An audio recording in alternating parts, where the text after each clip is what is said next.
All right, so today we're diving into some pretty heavy stuff. Hmm. The Meditations by Marcus Aurelius. Yeah. And I gotta say, even just prepping for this deep dive, I was struck by how much this guy's life, like his day-to-day, Right. makes my problems seem kind of small. Oh, yeah. He was emperor of Rome during a plague. Yeah. Barbarian invasions, like talk about pressure. Yeah. And he wasn't just some philosopher in an ivory tower. Like he was in the thick of it, Living. making decisions that matter. And through it all, he's writing these meditations, which, by the way, Mhm. not meant to be published. Right. His own private journal. It's kind of like we're getting a glimpse into the mind of a guy running an empire and the stuff he felt like he needed to remind himself of constantly.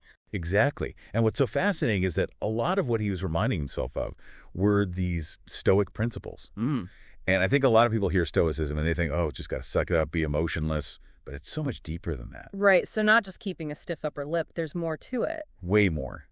It's really about navigating life's chaos with virtue. Okay, so when we say virtue in this context, what do we really mean? Good question.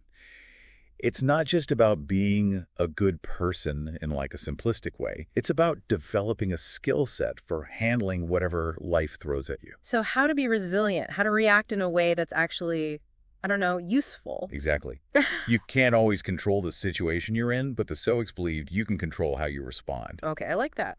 Less about the external stuff, more about mastering your internal world. Is that kind of what you mean? Totally. And that leads us to another key Stoic idea, focusing on what you can control. Like you're stressed about work, right? Always. Aurelius would say, instead of stressing about things you can't control, focus on your effort, your attitude, your approach. So actionable advice. Exactly. And it's not all just about this inner struggle, is it? Because there's this big idea that runs through meditations, this idea of connection to something bigger. Absolutely. The Stoics called it cosmopolitanism, basically. We're all interconnected, part of something much larger than ourselves. Even back then, that must have been a pretty radical idea. We're all in this together kind of thing. Totally. And, it makes you think about how relevant that idea is today, right? Especially with all the division and everything going on. So we've got an emperor facing down plagues and invasions who's trying to find inner peace, but also reminding himself to be a good dude to his fellow humans. It's pretty amazing, right? So how do we even begin to unpack all of this? Well, lucky for you, we're just getting started. Stick around. So we've got this emperor, right, dealing with all this chaos, but he's also trying to live by these Stoic principles. Right. But how did he actually put these ideas into practice? Like, did he have any go-to Stoic strategies for dealing with all the craziness? He did. One of the things Aurelius talks about is building what he calls an inner citadel. An inner citadel. Yeah, it's this space within yourself, a place of strength and reason that can't be touched by anything external. Okay, so it's like no matter what's going on around you, you've got this inner fortress you can always retreat to. Exactly. Finding that inner peace, even when the world feels like it's falling apart. I like that a lot. But didn't Aurelius also talk about death? Like, a lot? Isn't that a little bit morbid? Well, he did talk about it a lot, Mm. but not in a morbid way, really. He believed that remembering our own mortality, what the Stoics called memento mori, could actually be incredibly powerful and motivating. Okay, I'm not sure I follow that one. How does thinking about death motivate you? Think of it this way. When you really grasp the fact that your time is limited, it makes you less likely to waste it on things that don't really matter. Okay, I think I see what you mean. So it's like a reality check, like stop sweating the small stuff, because in the grand scheme of things, a lot of it really isn't that important. Exactly. And that kind of leads us to another one of Aurelius's key ideas, this idea of connection to something bigger. Right, we were talking about that earlier, this idea of cosmopolitanism. Exactly. And Aurelius had this great way of putting it. Hic is social apostema. Sounds kind of gross, right? Yeah, like a social disease or something. But he's basically saying, don't cut yourself off from the world. Don't isolate yourself. We're all part of this interconnected web of humanity. So find your inner peace, but don't shut yourself off from the world around you. It's about balance, right? Exactly. And, Aurelius wasn't all about just talking the talk. He actually offered some practical tips for how to live this way. Oh, yeah.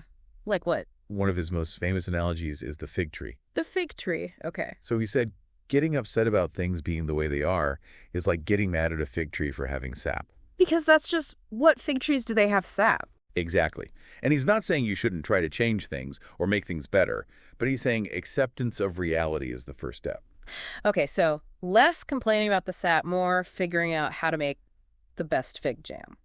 I like it. Exactly. And, one of the things I find so interesting about Aurelius is that he didn't just find wisdom in these big philosophical Oh, ideas. yeah. Where else did he find it? He actually found it in everyday life, in observing other people. Yeah. You'll find passages in Meditations where he's literally just watching people on the street, noticing their patience, their But kindness. he's learning from it. Exactly. It's like he's saying you don't need fancy philosophy books to become a better person. Just pay attention to the world around you. There's a lesson in every interaction. That's such a good point.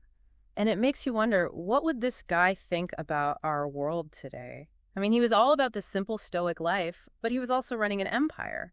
So we've been talking about finding this inner peace and connecting with others. But Aurelius was also a busy guy, right? I mean, running an empire doesn't exactly sound like a recipe for a stress-free life. Right. It makes you wonder how he balanced it all. The weight of the world on his shoulders, but still trying to live by these Stoic ideals. Yeah, did he ever, admit that it was tough? He did. That's what's so great about Meditations. He doesn't shy away from the struggles. He's actually surprisingly honest about the challenges of leadership, about the pressure he felt. So it wasn't all inner peace and fig trees all the time. Definitely not. Yeah. There's this one passage where he even admits to waking up grumpy. Can you imagine? The Emperor of Rome having a bad morning. I mean, who hasn't been there, right? Yeah. Maybe not as Emperor of Rome, but still. Exactly. But here's the thing. He doesn't beat himself up about it. He acknowledges those feelings, and then he tries to guide himself back to a more Stoic mindset. Okay, so it's not about being perfect all the time. It's about how you respond when you're not. Exactly. And that's what I think makes Aurelius so relatable. He wasn't some untouchable sage on a hilltop. He struggled. He felt things deeply, and he wrote about it. And in doing so, he shows us that Stoicism isn't about suppressing our emotions. It's about learning to work with them, to choose how we respond. It's a process, right? Like, we're all works in progress. So as we kind of wrap up here, I'm curious, what do you think Aurelius would say to us today? What wisdom from his world, from his own reflections, could we take with us into our modern lives? That's a great question. I think he would probably remind us that the world is full of chaos. It was back then. It still is now. There will always be things we can't control. But within that chaos, we have the power to choose. We can choose our response. We can choose to focus on what we asterisk. Can asterisk control our thoughts, our actions? And we can choose to find moments of peace, connection, and wisdom in the most unexpected places. Even if it's just observing a stranger's kindness on a crowded street like Aurelius himself did. Exactly. There's wisdom all around us. We just open ourselves up to it. So as you go about your day, your week, remember the lessons of the emperor philosopher. Find your inner strength, stay connected to those around you, and never underestimate the power of choosing your response.